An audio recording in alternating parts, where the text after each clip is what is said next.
Good evening, I am Paul Lopez with your weekly dose of Sports Monday.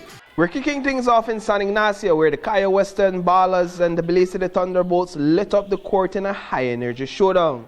But this one didn't just bring the heat, it nearly boiled over. Just minutes before the final whistle, things took a dramatic turn. Take a look at what happened. Thunderbolts' Charles Garcia got into a confrontation with a fan on the sideline. Here he is approaching that fan before pulling off his hat and hitting him in the face with it.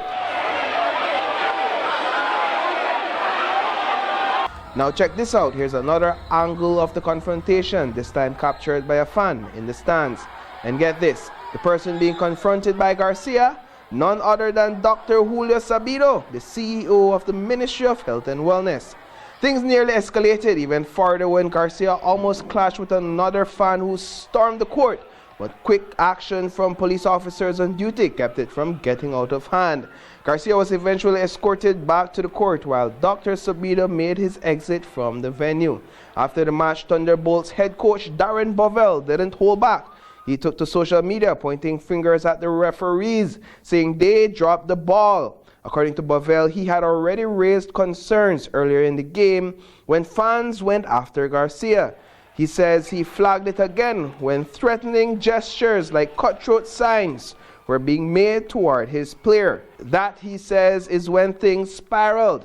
Bovell is now calling on the league's commissioner to step up and be more selective about which officials are paired for these high-stakes games. Now, all of that drama unfolded near the end of the game, but before things got heated off the court, the real battle was happening on it. The Kaya Western Ballers came out swinging, clearly determined not to repeat last weekend's home court loss.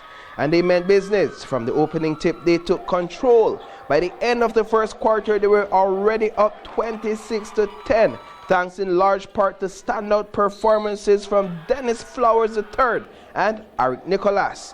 And they didn't let up. By halftime, the Ballers had stretched their lead to a commanding 18 points.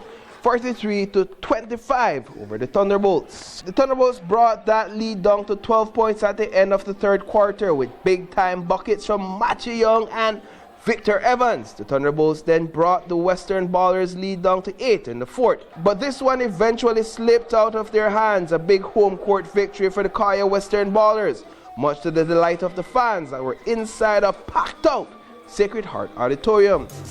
And speaking of defending home turf, Team Belize came out swinging on Sunday night. The National U23 women's volleyball team lit up the Civic Center with a dominant win over Panama in the Central American Championship, hosted right here at home by the Belize Volleyball Association. It was a clean sweep. Belize took the first set 25-14, crushed Panama 25-6 in the second, and sealed the deal 25-17 in the third. Next up, they face El Salvador tonight, Honduras on Wednesday, and Guatemala on Thursday. We'll be keeping a close eye on these matchups. Now from the volleyball court to the football field out in Lucky Strike Village, the William Dawson Peace Cup is heating up in the knockout rounds.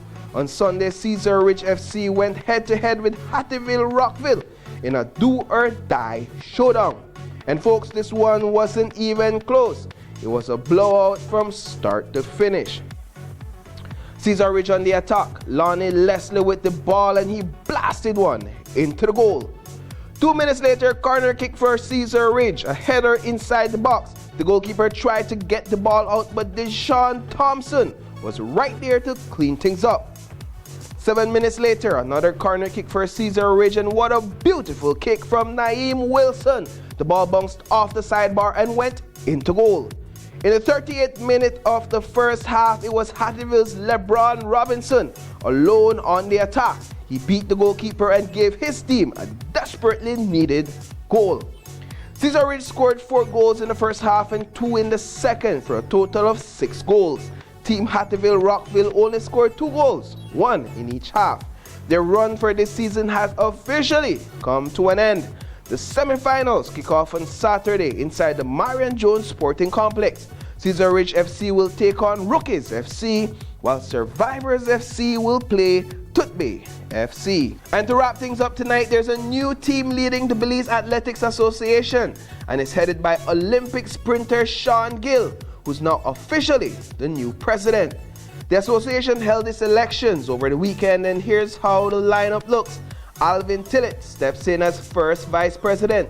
Dylan Jones takes the second VP spot, and Kimberly Casimiro is now the general secretary. Keisha Young will serve as assistant secretary, while Ashanti Carr takes charge of public relations.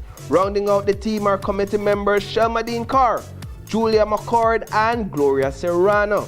It's a fresh start for the BAA, and we'll be watching to see what this next executive brings to the track. Well, folks, that's all we have for you in tonight's coverage of Sports Monday, but for sure, catch you in the next one.